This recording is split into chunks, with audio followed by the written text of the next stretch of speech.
Olá meus amigos, sejam bem-vindos a mais um vídeo. Neste vídeo, excepcionalmente, nós vamos fazer um grande condensado sobre a matéria de direito tributário e, portanto, nós vamos trazer aqui para vocês desde o conceito do que é imposto até as questões ligadas à exclusão do crédito tributário. A finalidade deste vídeo, e por isso ele é um pouco mais extenso, é trazer uma visão bastante ampla e também bastante contundente sobre os assuntos ligados ao direito tributário nesta fase inicial do direito que a gente está estudando aqui, conforme os últimos vídeos que nós estamos vendo aí no canal, tá bom? Então este vídeo realmente é um pouco mais extenso, vocês vão perceber que vai tocar relógio, que vai fazer barulho, normal, porque ele não é um vídeo pontual, não é um vídeo objetivo, mas ele é um vídeo conceitual que vai trazer um monte aí de informações bem interessantes, bem bacanas, principalmente com foco aí para quem vai fazer concurso, coisa do tipo, tá bom? Bom, eu trouxe aqui então um condensado de questões que podem ser muito úteis para quem está estudando esta matéria. Vamos lá então? A primeira pergunta, o que é imposto? Muito cuidado, tá? Imposto ele é um tipo de tributo, entre outros que existem, tá certo? A gente vai encontrar a questão dos tipos de tributo lá na Constituição Federal. O artigo 145 vai dizer para nós quais são os tipos de tributo que a administração pública pratica. A gente estudou a diferença nos vídeos anteriores entre taxa e tarifa, estudamos também a questão sobre imposto e taxa e tudo mais, né? E então é importante lembrar, só para deixar isso bem fixado aí para você, que imposto é um tipo de tributo. O conceito de tributo, lá no artigo 3º do Código Tributário Nacional, você vai achar, né, prestação pecuniária compulsória que não configura a sanção de ilícito e que é praticada por ato administrativo plenamente vinculado e tudo mais, né? Então, guarde com você o seguinte, o imposto, ele é um tipo de tributo que não está guardando referibilidade, nós vamos estudar mais para frente o que é essa referibilidade, tá? Ele não tem esse viés de contraprestação à administração pública e que é praticado no espaço e tempo a depender de um determinado fenômeno, que nós vamos estudar qual é, como ele acontece. Então, o imposto é uma espécie de tributo praticado pela administração pública em face do contribuinte, tutelado pelas leis brasileiras.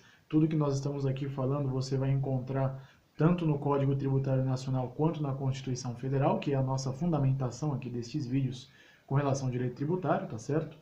E que, em sendo praticada, não tem uma finalidade específica para ser imposta ao contribuinte e também a destinação das verbas arrecadadas, elas não têm as mesmas regras que vamos encontrar nas taxas e nas tarifas. Então, para você guardar aí com você, imposto é uma espécie de tributo praticado pela administração pública que, a depender de um determinado fato gerador, será praticado em face do contribuinte, sempre guardado em lei, sempre fundamentalmente amparado em lei, para poder ser praticado, tanto no espaço quanto no tempo, ok?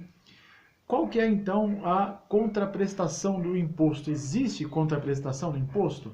Não, não existe a contraprestação no imposto. O que de contraprestação nós vamos encontrar nas taxas, ok? Nas tarifas. Mas, no imposto, o contribuinte ele não está remunerando a administração pública por um serviço praticado. Um determinado fato acontece no espaço e tempo e ele vai pagar imposto por causa disso, tá bom? Fato gerador, que é o que nós estamos falando tanto aí para poder distinguir as questões ligadas ao imposto e às taxas. Fato gerador, ele nada mais é do que um acontecimento, no caso concreto, no espaço e tempo que, encontrando previsão legal, isto é, há uma anterioridade legal que prevê a incidência de cobrança de imposto, taxa, tarifa, enfim, de qualquer tributo, num determinado fenômeno que acontece, vai ser praticado contra o contribuinte. Então, fato gerador nada mais é do que um acontecimento no espaço e tempo que, amparado e previsto em lei, ensejará o lançamento tributário, isto é, ensejará a cobrança do tributo contra o contribuinte, a depender, evidente, do que acontece no espaço e tempo. A gente vai estudar isso daqui a pouco. Então, apenas guarde que o fato gerador é o acontecimento, né? É a concretização de um determinado acontecimento e que, portanto, nasce o direito da administração pública, a partir desse acontecimento, de cobrar o contribuinte, seja um imposto, seja uma taxa, seja uma tarifa, empréstimo compulsório, enfim. O que é a taxa? Bom, a gente viu nos vídeos anteriores, né, algumas distinções que foram sendo segmentadas. Taxa nada mais é do que um tipo de tributo que tem por finalidade remunerar a administração pública em decorrência de ser colocado à disposição do contribuinte ou ter sido por ele efetivamente utilizado um determinado serviço específico e divisível. Guarde isso com você. Quando nós falamos de taxa, obrigatoriamente nós estamos falando de uma contraprestação paga pelo contribuinte, compulsoriamente, em decorrência de um serviço específico e divisível que a administração pública colocou à disposição dele ou que por ele foi efetivamente utilizado. Vamos ouvir um relógio agora. Eu avisei que ia tocar relógio, hein? Bom, prosseguindo. Subespécies de taxa. Quais são as subespécies de taxa? Nós temos duas.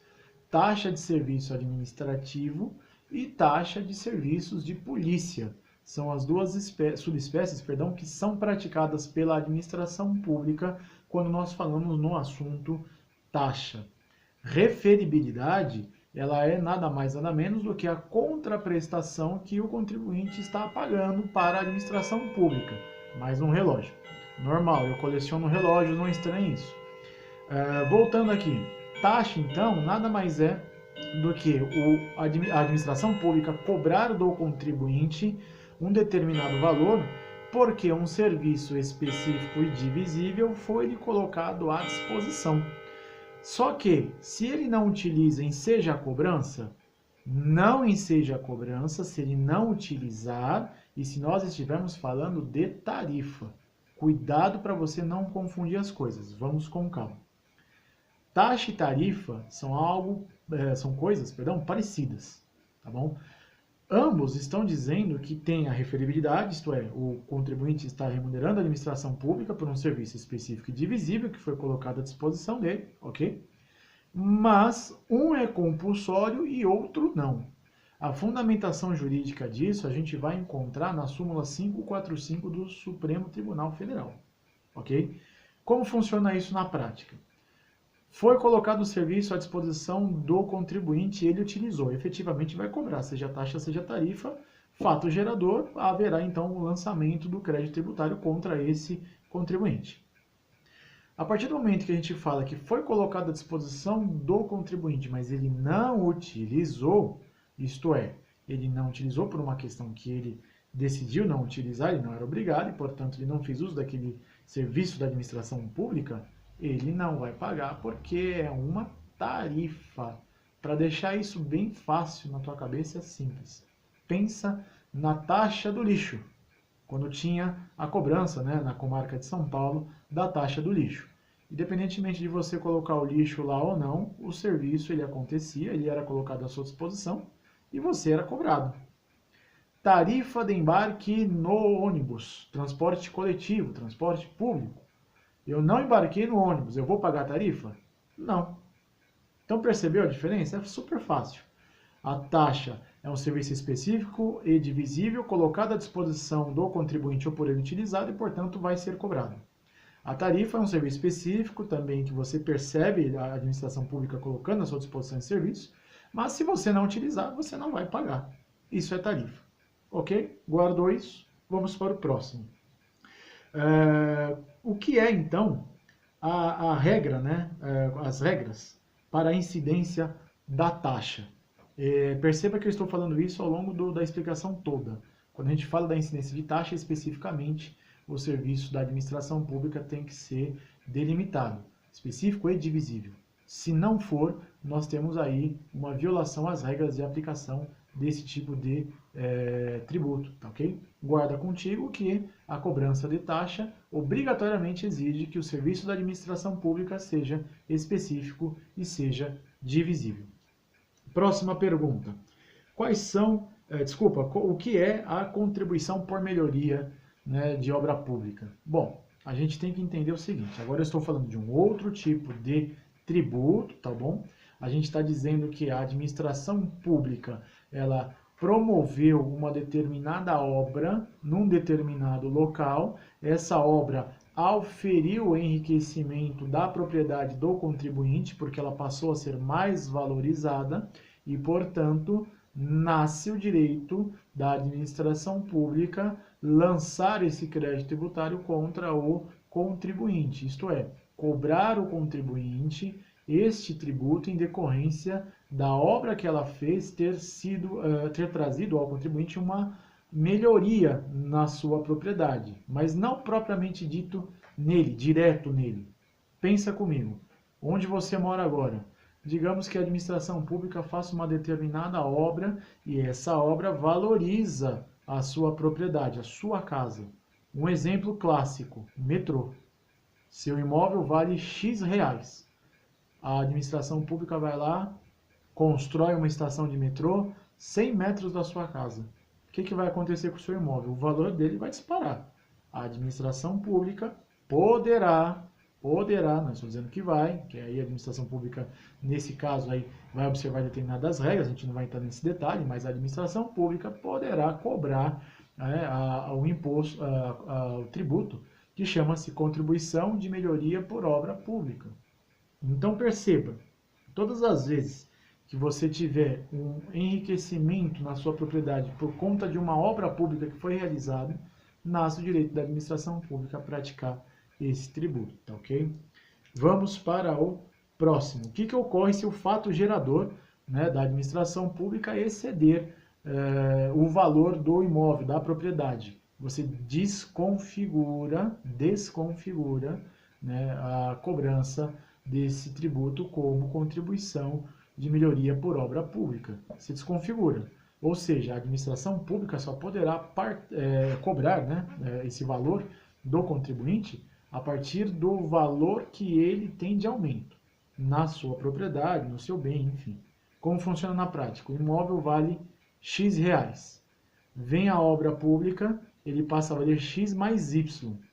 Este Y, que é o valor em que se engrandeceu o valor venal da propriedade, é o valor pelo qual será utilizado como base de cálculo para praticar este tipo de tributo. Obrigatoriamente, se fugir disso, você desconfigura esse tipo de tributo e, portanto, ele não é procedente nesta natureza, tá bom? O que é empréstimo compulsório? O empréstimo compulsório é uma espécie de tributo, tá ok? E a gente tem que tomar muito cuidado quando olha para ele. Porque a palavra empréstimo, ela pode trazer aí uma ideia de uma bilateralidade volitiva. Afinal de contas, a gente quando fala de empréstimo, obrigatoriamente a gente fala de um contrato, na verdade. Mas muito cuidado, o adjetivo que segue esse nome, ele já delimita que se trata de um tributo e, portanto, não há vontade do contribuinte em emprestar ou não. Ele será obrigado a emprestar dinheiro para a administração pública. Então, empréstimo compulsório é nada mais, nada menos do que um tipo de tributo praticado pela administração pública com regras específicas e delimitadas, evidente na lei, que em decorrência de uma necessidade específica enseja esse tipo de cobrança contra o contribuinte. Onde a gente vai encontrar isso? Artigo 148 da Constituição Federal. Lá você vai encontrar as razões pelas quais a administração pública poderá lançar este tipo de tributo contra o contribuinte. Quais são as regras para praticar este tributo? É preciso que o Brasil esteja, em caso de guerra, né, enfrentando uma guerra ou sua iminência, eventualmente calamidade pública, ou uma relevante obra de interesse social muito considerável. Ou seja, uma obra de interesse social que a população tem realmente uma necessidade que ela aconteça, a administração pública não tem os recursos para poder efetuar aquela obra e aí haverá um empréstimo compulsório. Como ele é empréstimo, nós podemos assegurar que a administração pública restituirá ao contribuinte. Mas essa restituição não pode trazer a ideia, como eu falei no começo dessa explicação, de volitividade da parte em emprestar ou não. Então, é obrigado, sim, se os fatos geradores, conforme prevê a lei, acontecerem no espaço e tempo. Então, percebam, a administração pública poderá cobrar esse tipo de tributo se estivermos no caso de guerra ou sua iminência, numa necessidade de uma obra para atender uma calamidade pública, ou, eventualmente, se houver uma obra de relevante interesse social. A regra do princípio da anterioridade para esse tipo de lançamento somente acontecerá se nós estivermos falando da realização de uma obra de relevante interesse social. No caso de guerra ou sua iminência e calamidade pública, não exige a obrigatoriedade de se observar o princípio da anterioridade tributária na hora de aplicar esse tipo de tributo. O que não vai acontecer, como eu falei, no caso da obra de relevante interesse social. Se for o caso de se lançar esse tipo de crédito tributário, a anterioridade ela é nonagesimal, tá bom? Guarde isso com você. Então, empréstimo compulsório é uma espécie de tributo que tem por finalidade financiar a administração pública para a realização de uma determinada ação em decorrência de guerra sua iminência, calamidade pública ou obra de relevante interesse social, sendo esta última obra de relevante interesse social guardada pelo princípio da anterioridade nonagesimal, que não acontece com os outros dois fenômenos. Por ser um empréstimo, evidentemente, vai fazer com que haja a restituição do valor ao contribuinte. Então, é a característica sui generis do empréstimo compulsório. Embora seja um empréstimo, ele é obrigatório e haverá a restituição aí dos valores praticados contra o contribuinte, tá bom? Vamos lá para a próxima pergunta. O que caracteriza, né, como se caracteriza a incidência do tributo? Ou seja, o que acontece para a administração pública ter o direito, né, para ter a autonomia jurídica de cobrar o tributo? É simples, a ocorrência do fato gerador no espaço e tempo. Ou seja, a partir do momento que acontece um determinado fenômeno previsto em lei, e que diz a lei que se ele acontecer, você deve pagar impostos, deve pagar taxas, deve pagar tarifas, enfim, deve pagar o tributo, se isso acontecer, nasce o direito da administração pública de cobrar o imposto, o tributo, a tarifa, enfim. Então, como é que nasce, né? Como é que se caracteriza a incidência do tributo? Pela concretização do fato gerador, ok? Vamos para a próxima. Então, só para relembrar, fato gerador a gente já falou, mas é bom reforçar, é nada mais nada menos do que o acontecimento no espaço e tempo de um determinado fenômeno que, previsto em lei, ensejará a cobrança do tributo pela administração pública em face daquele que está dando causa ao fato gerador, ok? Próxima pergunta. Qual a diferença de hipótese de incidência e fato gerador? A hipótese de incidência, ela nada mais é do que a abstração do fato gerador. A hipótese de incidência ela é a previsão conceitual, ou seja, a teoria, né, jurídica que, determinada em lei, vai dizer se determinada coisa acontecer no espaço-tempo haverá a cobrança do tributo contra o contribuinte. Então, é a abstração do fato gerador. Ou seja, se determinada coisa acontecer num determinado período, o contribuinte deverá recolher impostos em favor da administração pública. E o fato gerador? O fato gerador é o acontecimento de fato, como a gente está aqui falando. Então, enquanto a hipótese de incidência é a abstração, o fato gerador é a realização, o acontecimento, no caso prático, do fenômeno previsto em lei. O que é a obrigação principal e a obrigação acessória tributária? Bom, vamos primeiro entender. Você já sabe o que é fato gerador. Se você já sabe o que é fato gerador, você sabe também que você tem que pagar o tributo. Nada mais, nada menos do que recolher o valor em favor da administração pública, gerar as guias e tudo mais, enfim, para você poder efetuar o adimplemento tributário, ok? Então, a obrigação principal é o ato de você dar o valor do tributo para a administração pública prevista em lei naquele valor que você tem que fazer lá, com base na alíquota, na base de cálculo e tudo mais. Então, a obrigação principal tributária é o ato de você pagar o tributo. A obrigação acessória é a maneira pela qual você paga o tributo. Ou seja, a lei vai dizer de que forma você vai fazer o recolhimento tributário para a administração pública. Então, muito cuidado, porque a obrigação acessória ela pode se tornar principal no caso de mora. Mora dentro do direito é atraso ou, eventualmente, num descumprimento de uma determinada previsão legal. Se você descumpre a maneira acessória da obrigação tributária, ela pode se tornar a obrigação principal porque você não cumpriu aquela regra que a administração pública, pautada em lei, estava praticando aí contra você, tá bom? Você contribuinte. Capacidade tributária passiva. O que é a capacidade tributária? Bom, a gente estuda dentro do direito tributário um princípio que vem lá de Roma, chamado pecunia non olet.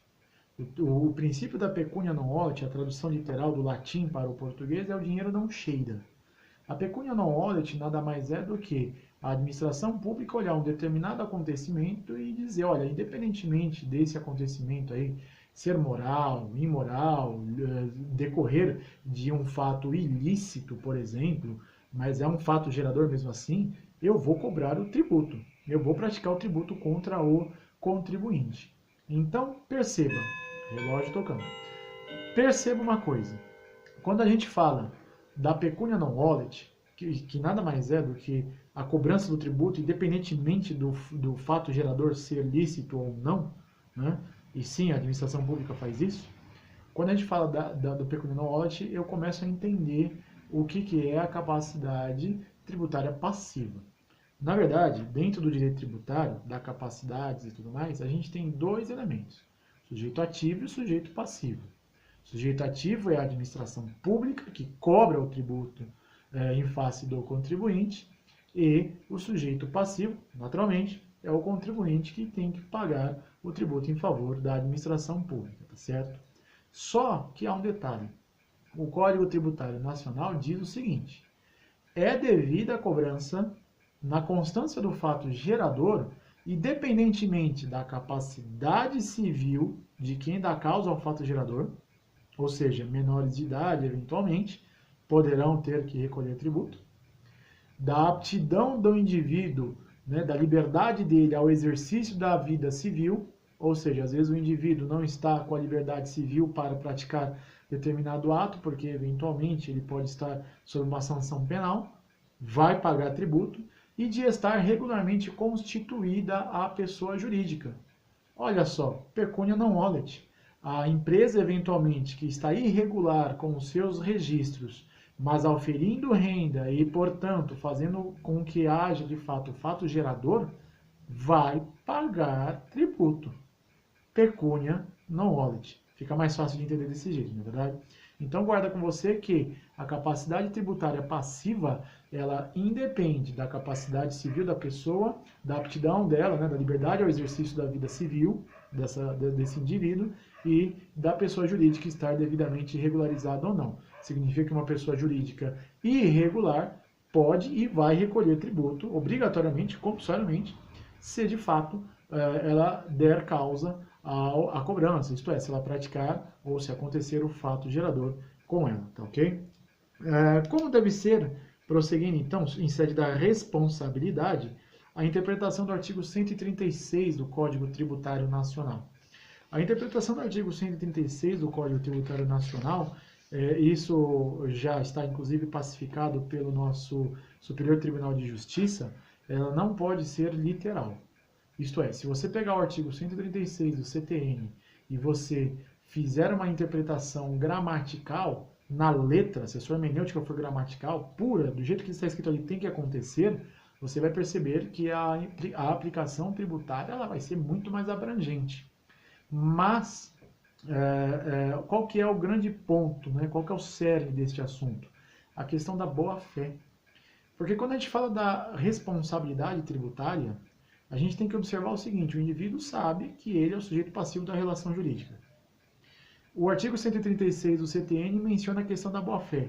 Né? Se, independentemente da boa-fé ou não, se deu causa ao fato gerador, você vai ter que recolher o tributo, e se você não cumprir essa regra, né, você estará aí submetido a sanções tributárias. Diz o Superior Tribunal de Justiça o seguinte: a questão da boa-fé deve ser levada em consideração no que se refere à responsabilidade tributária passiva. Ou seja, se o indivíduo, comprovadamente, não recolher o tributo em favor da administração pública e, comprovadamente, no que eu quero dizer é provado que ele não teve má-fé, ele não vai recolher. O que é o contrário do que diz o texto do artigo 136 do CTN, então, Código Tributário Nacional. Então, muito cuidado. A interpretação do artigo 136 do Código Tributário Nacional, ela deve ser uma interpretação que leva em consideração a questão da boa-fé, isso pacificado pelo Superior Tribunal de Justiça, o que excede, né, a gramaticalidade deste texto legal, tá bom? Muito cuidado com isso. O que é a denúncia espontânea e quais os seus efeitos? A denúncia espontânea, como o próprio nome sugere, é o indivíduo ele mesmo denunciar-se à administração pública. Ele vai lá, bate na porta da administração pública e diz: olha, eu dei causa a um fato gerador e não recolhi tributos, eu quero pagar. Ou seja, ele mesmo se acusa. A grande vantagem que vai ter ele é o quê? A isenção, né, das multas sancionatórias e de ofício. É a grande vantagem que ele tem. Pode acontecer de um indivíduo que dê causa a um fato gerador ao longo do ano não ter percebido isso. E aí repousa a questão da boa-fé. Percebam, de boa-fé ele mesmo vai à administração pública e diz: eu não vou ficar em atraso com vocês, eu dei causa ao fato gerador e, portanto, eu quero pagar esse tributo. Percebeu? É como se fosse uma contraprestação, dessa contraprestação, entre aspas, só para você entender, mas é como se fosse uma compensação, né, pelo fato do nosso sistema jurídico entender que o 136 do CTN não pode ser literal. Imaginou você você é empresário, né, por 2, 3 meses você não recolheu o imposto e você está dando causa à cobrança dele. Porque existem impostos que são, existem tributos, perdão, que são cobrados diretamente da administração pública e existem tributos que você recolhe, né, é o chamado imposto por homologação, nós vamos estudar ele daqui a pouco. Mas, imagine, você deu causa ao fato gerador. E aí, ao longo do tempo, você está praticando lá o exercício da pessoa jurídica, você tem que recolher o tributo e você não recolhe. De repente, você se deu conta. Ora, simples, você vai lá na administração pública e, olha, eu estou me acusando. Como chama esse fenômeno, e que está inclusive previsto aí na nossa legislação? É a denúncia espontânea. Como eu falei, a grande vantagem é a isenção do indivíduo, do contribuinte, da multa sancionatória e da multa de ofício, tá bom? Espero que tenha ficado claro isso para você. O que acontece? Dentro do fato gerador, agora a gente está falando do lado da administração pública, eu tenho procedimentos que a administração pública deve observar, né, quando ela vai ensejar o lançamento. O que é o lançamento? Hipótese de incidência é a abstração, fato gerador o acontecimento, no caso concreto, a administração pública vai, por um determinado procedimento, fazer o lançamento do crédito tributário. Vai cobrar de você um determinado valor tributário em decorrência do fato gerador que deu causa a ele, tá certo? Só que a gente sabe que as leis mudam, elas vão sempre se atualizando, né? Principalmente com relação à questão tributária. Acontece que a regra é sempre o que no latim você chama de tempus regit actum, ou seja, a lei aplica-se conforme o acontecimento a seu tempo. Em outras palavras, para um determinado fato gerador, aconteceu esse fato gerador, haverá a cobrança, efetivamente. O procedimento da administração pública era um e depois mudou. Vai obedecer o tempus regit actum, ou seja, a administração pública vai efetuar o procedimento, mas o fato gerador, se ele mudou, você não pode retroagir. O fato gerador vai permanecer inalterado. E o procedimento, este sim, poderá ser modificado, se a lei assim o prever, tá bom? Prosseguindo. Aqui, o que é o imposto por homologação? Você tem aí alguns tipos de tributos, né? Uns deles você recebe diretamente a cobrança do ente administrativo, né? Você paga compulsoriamente. É o caso, por exemplo, do imposto retido na fonte. Você nem põe a mão no direito, já é automaticamente capturado esse valor e recolhido em favor da administração pública. E tem o imposto por homologação. O que é o imposto por homologação? É aquele que você, contribuinte, observa a lei, observa o fato gerador, faz a verificação dos valores que você tem que pagar, sempre tendo por referência base de cálculo e alíquota, sempre, sempre, sempre, sempre. Né? Aconteceu um determinado fenômeno, no espaço e tempo, você vê qual é a base de cálculo, ok, a partir dessa base de cálculo, quanto eu tenho que pagar, que é a alíquota. Base de cálculo é o valor referência, a alíquota é o quanto que você paga em percentual desse valor de referência em favor da administração pública, tá bom? Então, o que acontece? Nesse aspecto, no imposto por homologação, a administração pública ela não vai cobrar de você o imposto. Você é que faz todo o cálculo e paga o imposto, paga o tributo, gera guia, ok? E aí decorre disso alguns aspectos que nós vamos ver agora, que é o quê? A questão da homologação tácita.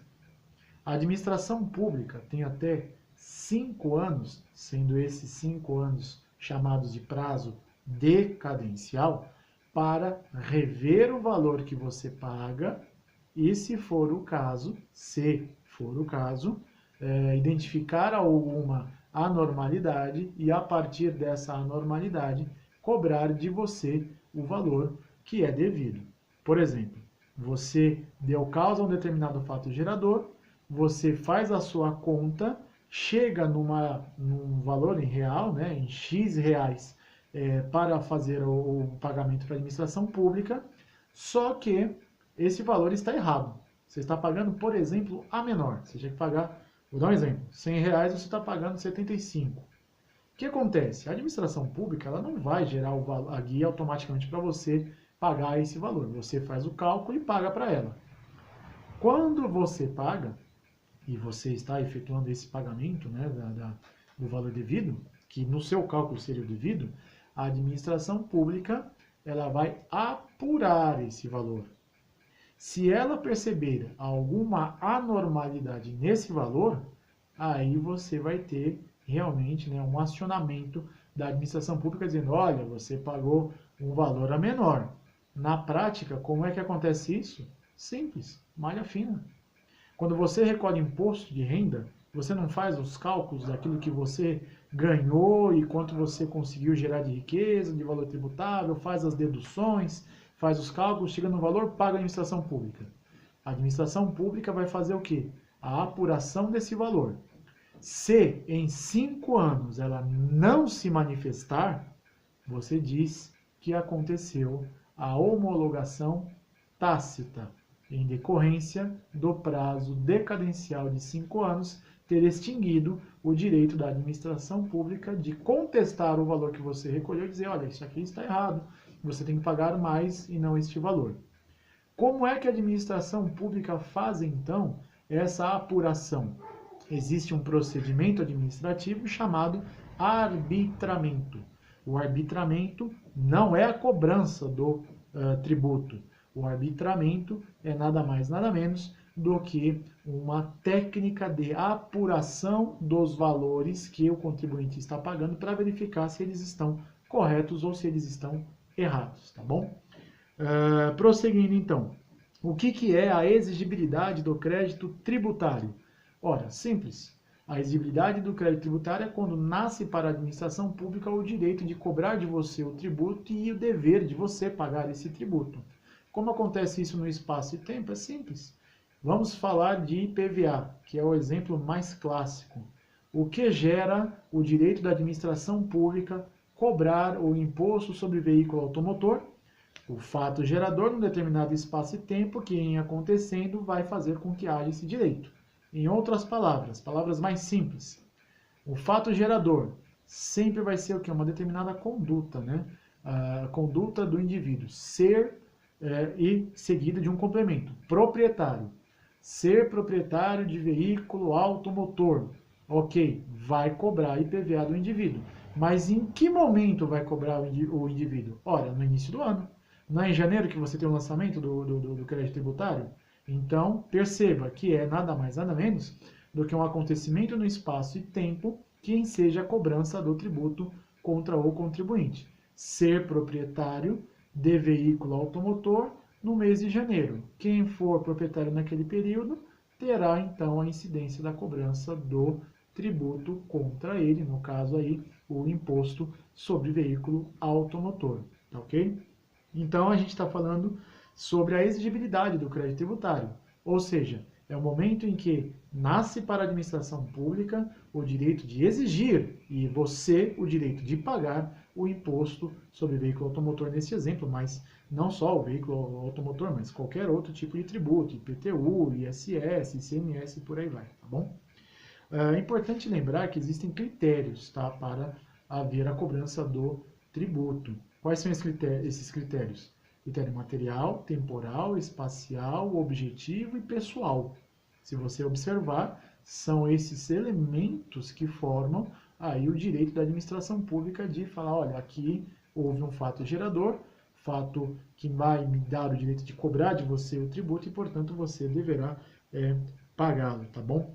É importante lembrar que o crédito tributário, a gente está vendo que ele nasce, ele vive e ele se extingue.